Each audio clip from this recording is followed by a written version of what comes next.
kinematics. So basically this is the bone tool.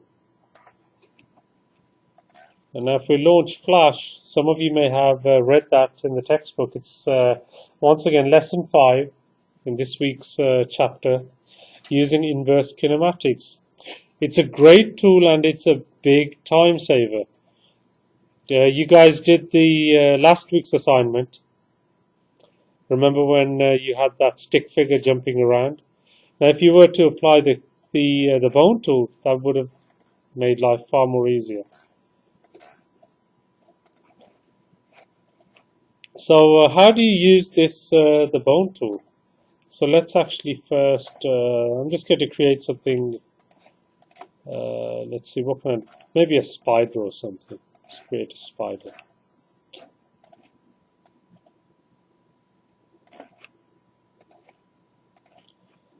And let's see if I can see.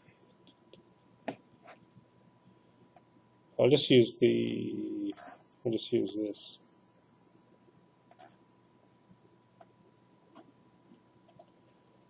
I'll stick it on there.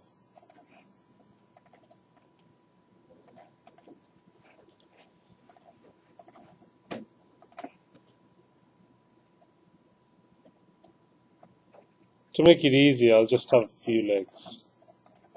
Easier for me. That wasn't a great move there. So I'm going to take this, Control C, Control V, free transform. And sometimes, I'll do things and I think, geez, it just doesn't work out the way I really wanted it. And you can make those changes. So I'll just rotate it. Not so great. Let's move it here. Control V. I'll rotate it.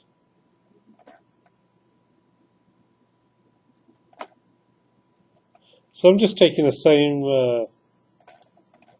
legs and making life easier for myself, I guess, rather than spending too much time and just kind of shave that off. Okay, add another one.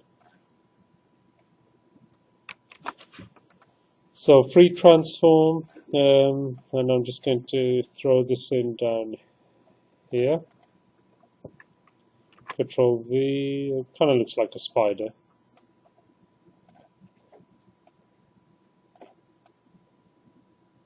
And let's put it there. Oh, does it look like a spider? Oh yes, no, kind of. Okay, now we're going to go to the bone tool. So let's go to spider. So this is one way of doing it. We just have one single object. And we kind of want it to be walking around. It's going to take a while to give it the effect of how a spider walks. You need to really know the anatomy of how any particular object tends to animate. So it's always a matter of, looking at how do animals, spiders, people, how do they actually move? So we're going to go to the bone tool, and we're going to use a bone tool, and I'm going to start here and create a point. Then I'm going to stretch out, create another point. And these are points, so I'm just clicking. Let's moving on. So I'm just going to zoom in. Now do the same thing at the other end. So these sections are going to allow me to move. Now point there and finally at the end. Now I'll create. Let's see. So I keep building this as I go along. And finally, or towards the end,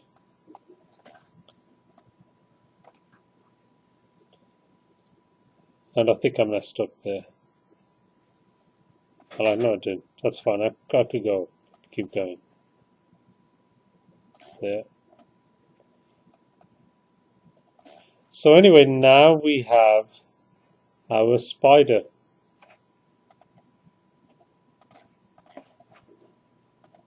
Now I want that to kind of animate. So now, currently, nothing is generally happening, but we can move it as opposed to doing a frame by frame. So now you need to kind of move it. So I'm going to say on frame 5, it's going to kind of move up a bit slightly. And it can be a bit tricky.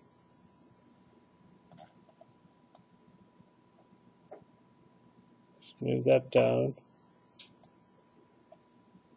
Move it up. Move this guy up a bit.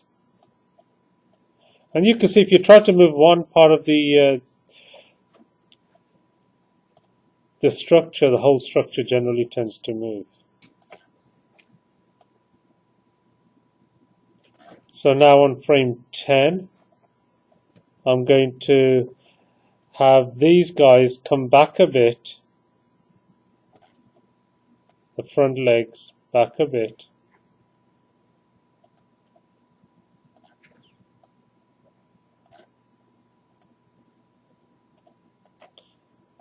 And you need to believe me, it's not going to be great.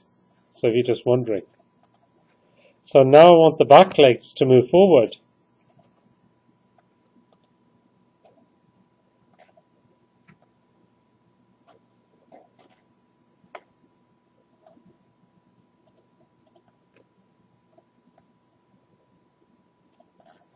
Okay, now the front legs would move forward a bit.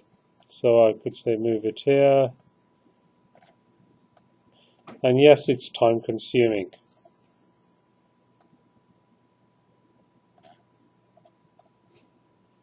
So I'm trying to do this fairly quickly. So now again, now I want the middle legs.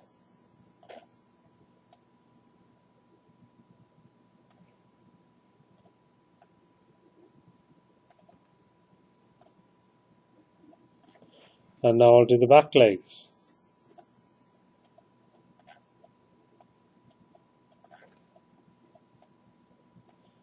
So let's have a quick look how this thing is moving.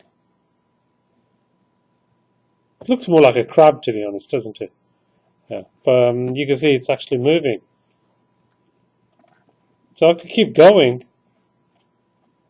So move forward. And then kind of, let's see what the backs are. Then I need to get these a bit bent. It just doesn't look real.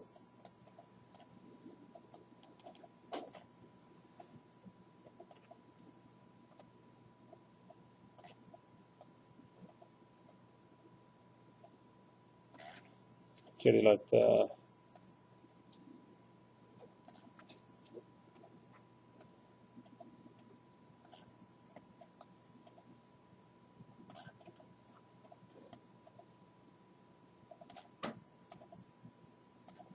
But imagine doing that with the frame by frame.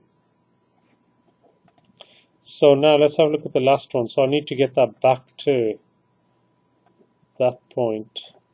So I'm going to push these back so it's kind of moving.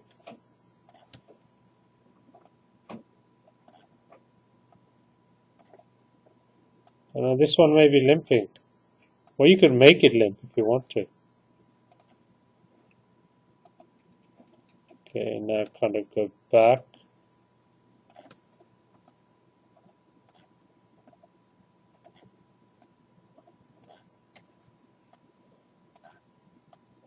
Some of you may be getting bored watching me just do this. So there. So that's kind of giving you the effect it's moving. Would you agree? It's kind of moving. It is. So I'm now going to create a background, another layer which is going to be background. I want to see, what backgrounds can I find? So I'm going to Google.